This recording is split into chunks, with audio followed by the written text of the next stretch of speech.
Today, we're going to answer one of the most common questions I get on thyroid school, and that is my medication doesn't seem to be working, or I'm on an alarmingly large amount of medication. Now, in this case, we're going to talk about specifically thyroxine or the equivalent, so T4, but a lot of these rules can be relevant no matter which medication you are taking. So you might be taking your thyroid pill every single day religiously, but you could be making a few minor mistakes that we can tweak today that I experienced myself over the years of 30 years of taking thyroid medication that can help enormously. So synthetic thyroxine replaces the T4 that potentially our thyroid's not making for whatever reason. There are lots of different reasons for this to happen, but we're going to assume that your thyroid is not making enough thyroxine, so therefore you have to take an oral version of it. This medication is extremely sensitive to how and when you take it. So that's the first thing that we need to understand when it comes to this medication. It's not a matter of taking it whenever you remember. It's got very specific parameters that we need to put in so that it works efficiently and gives us the best outcome. So let's go over the 4 golden rules we need to remember when taking thyroid medication so you aren't accidentally sabotaging your own dose. Number 1, the empty stomach rule. Did you know that you need to take your thyroid medication, specifically thyroxine, on an empty stomach? It needs to be first thing in the morning and 30 to 60 minutes, ideally it's 60 minutes, before any food is consumed. You need to swallow it with a full glass of water. I say that for dissolvability and for absorption. However, I had gastric sleeve surgery a few years ago, and ever since then, I chew my thyroid tablet. I do have liquid afterwards. I have a vitamin C drink afterwards, which actually helps with absorption, but I chew it to get the best absorption for me because I have a smaller stomach, because of the gastric sleeve surgery. Potentially, my absorption is not as good as yours might be. But you can do it either way, but chewing it has worked for me. Now, the reason we need to take thyroxine on an empty stomach is because food can hamper its absorption. Different nutrients that we might consume at a breakfast time or at any meal time can directly impact how much of that thyroxine we absorb. For example, taking it with coffee, any form of calcium, so the milk in the coffee or the yogurt for breakfast straight away, that kind of thing, grapefruit juice, all hamper absorption and decrease the amount that we get from it. Rule number 2, the 4-hour supplement window. Now, if you take other supplements, other medications, it needs to be 4 hours apart from your thyroid medication, except for the vitamin C that I just mentioned.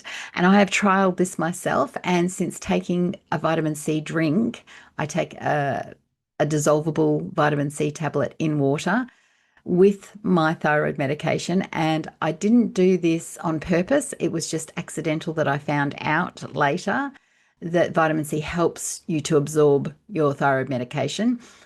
Because after having my thyroid blood tests every 3 months here in Bangkok since I moved, I discovered that my levels were getting better and better, and I needed less and less medication. And that was the vitamin C.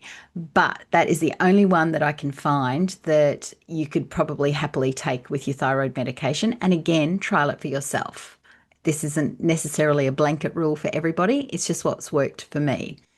So every other supplement that you take needs to be 4 hours apart from it. Now, I know women that get up at 4 o'clock in the morning, generally going to the toilet at that time, and take their medication on their way to the toilet so that they know by the time they get up and they're moving and they're having their breakfast and all of that sort of thing, that there is no interference whatsoever. So that might work for you. So the biggest supplement culprits here are iron tablets, calcium, anything with calcium in it, So if you've got anything for osteoporosis, that kind of thing, then that's going to be an issue. So that needs to be 4 hours apart. Any cholesterol lowering drugs, statins, that sort of thing, and any proton pump inhibitors that you might use for reflux, that sort of issue.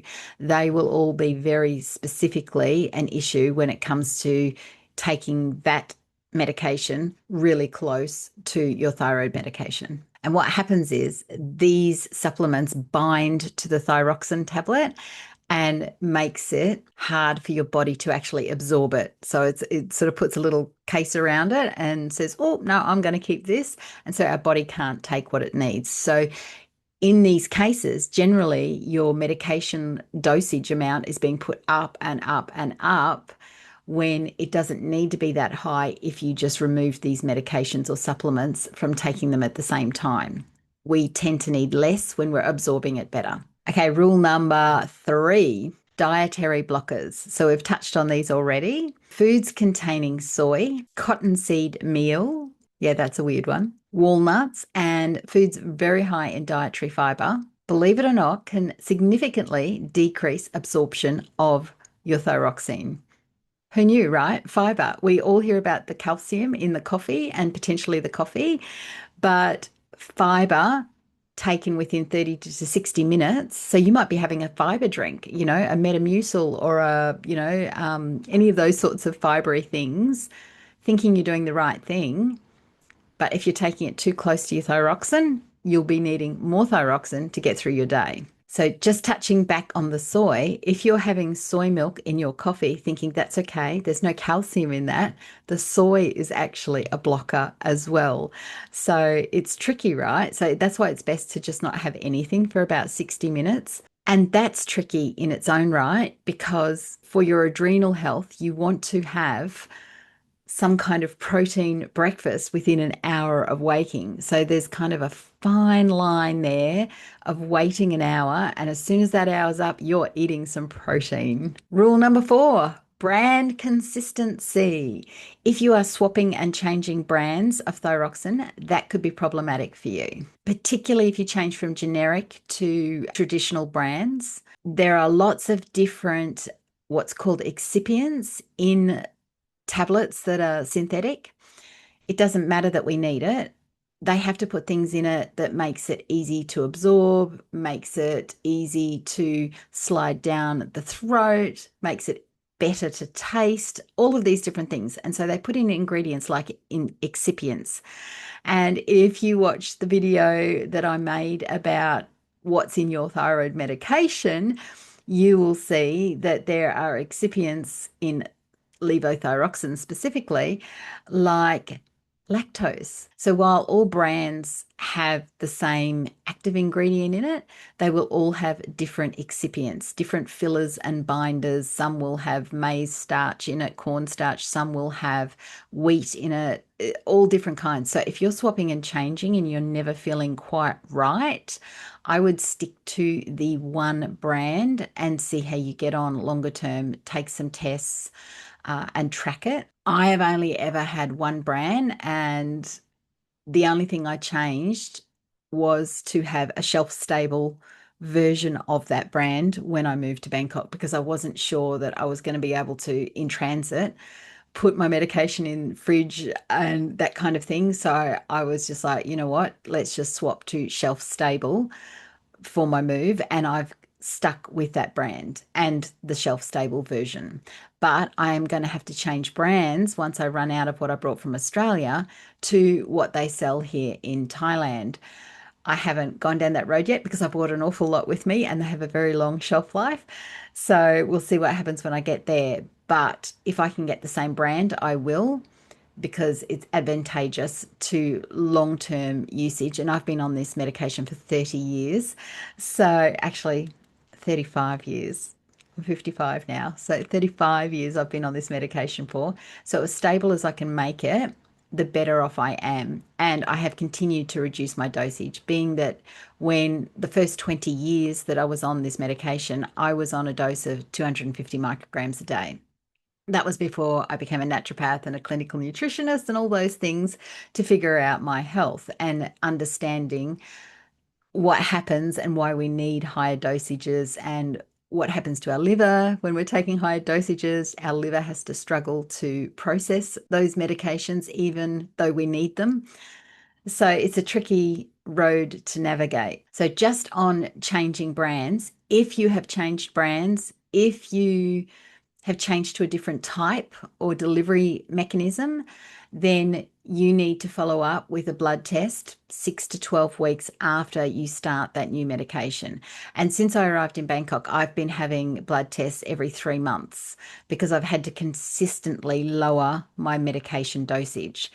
So it's really important that you stick up for yourself in that respect and you do yourself a favor and not just go, oh, I've got a new thyroid medication, whatever, keep taking it, because over time things could change for you and you may need to lower or increase that dosage need. So let's sum it all up. You're going to take your thyroid medication first thing in the morning with water so that it absorbs better. You're going to take it at least 30 minutes, but preferably 60 minutes before any food.